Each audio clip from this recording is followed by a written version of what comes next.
Anda kembali di Kompas Malam.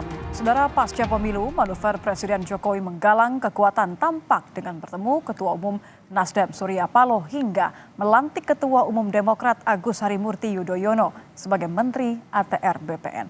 Namun di sisi lain, Capres Pemilu 2024 Ganjar dan Anies Baswedan solid soal wacana hak angket soal dugaan kecurangan pemilu. Tingginya suhu pasca pemilu kami hadirkan dalam ulasan Istana bersama jurnalis Kompas TV Friska Clarissa.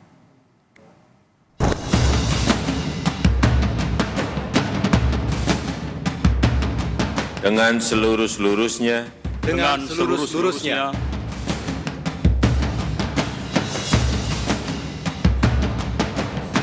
Kami terus di jalan perubahan. Kalau ingin melihat, membuktikan, mengetahui, hak angket paling bagus karena kita menyelidiki.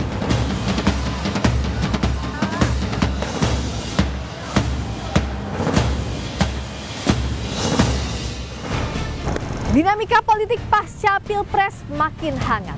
Berbagai lobby pun gencar terjadi.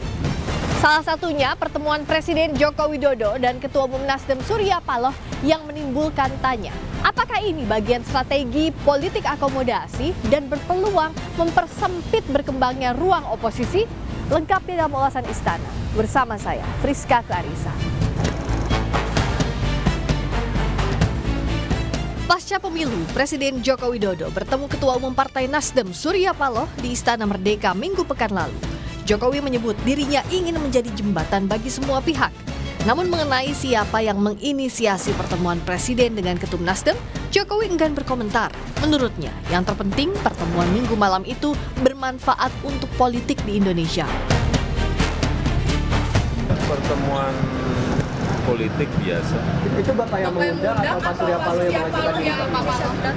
Saya kira dua-duanya tidak perlu harus siapa yang mengundang siapa. Nggak perlu. Yang paling penting memang ada pertemuan dan itu akan sangat bermanfaat bagi perpolitikan kita, bagi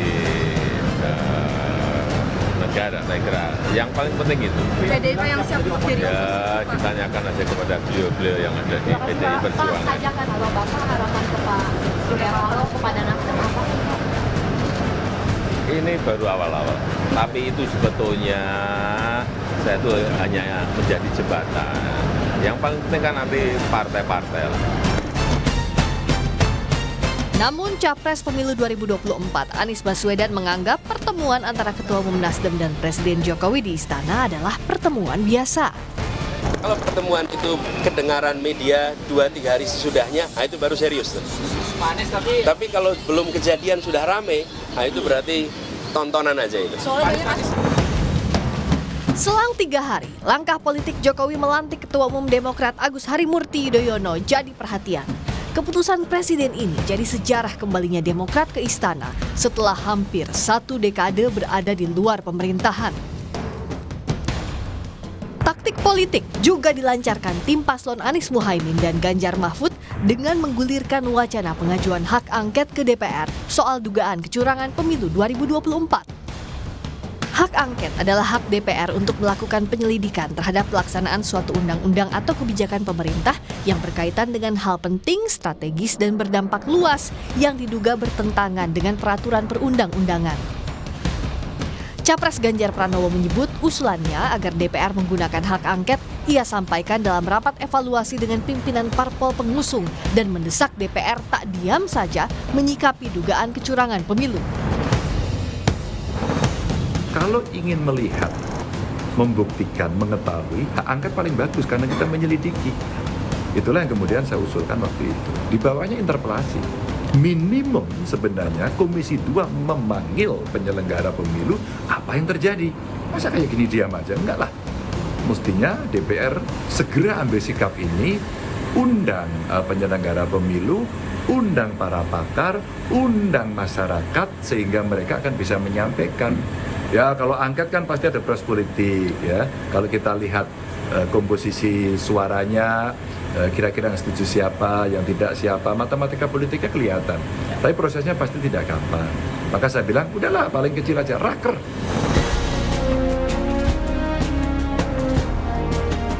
Capres Anies Baswedan mendukung wacana pengajuan hak angket dugaan kecurangan Pilpres di DPR yang digulirkan Ganjar. Anies yakin jika hak angket diajukan PDI Perjuangan sebagai fraksi terbesar di DPR, 3 partai politik anggota Koalisi Perubahan akan solid mendukung hak angket itu. Kami melihat itu ada inisiatif yang baik. Kami yakin bahwa Koalisi Perubahan, Partai Nasdem, Partai PKB, Partai PKS akan siap untuk bersama-sama. Ketua Umum Partai Demokrat yang juga Menteri ATR Kepala BPN Agus Harimurti Yudhoyono usai dilantik di Istana angkat bicara soal isu hak angket.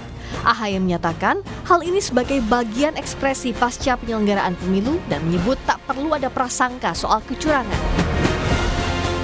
Berarti akan menentang ya jika ada hak angket pemilu soal kecurangan itu? Yang jelas kita tidak usah prejudis ya, ada kecurangan dan lain sebagainya. Saya tahu ini adalah bagian ekspresi dari berbagai kalangan pasca pemungutan suara. Itu wajar. Setiap tahun pemilu dimanapun di negara manapun selalu ada isu-isu demikian.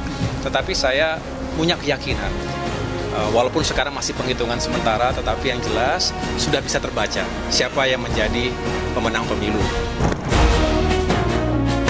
Soal manuver menggalang kekuatan pasca pemilu, peneliti politik menilai lebih baik parpol yang tidak mendukung pemenang pemilu saat nanti diresmikan KPU tetap berada di jalur luar pemerintahan atau oposisi agar fungsi pengawasan berjalan maksimal.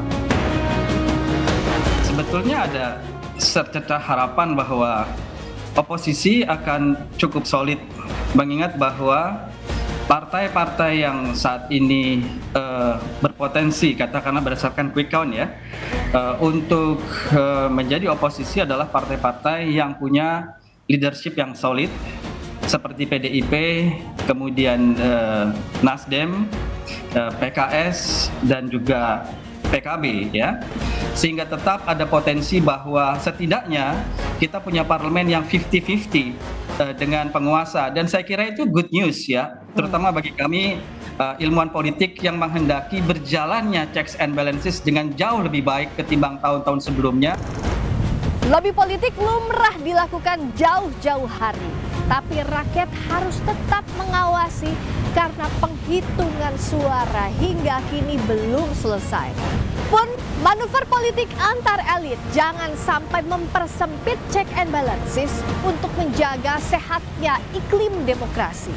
Friska Clarissa, Junaidi Saputra, Kompas TV, Jakarta.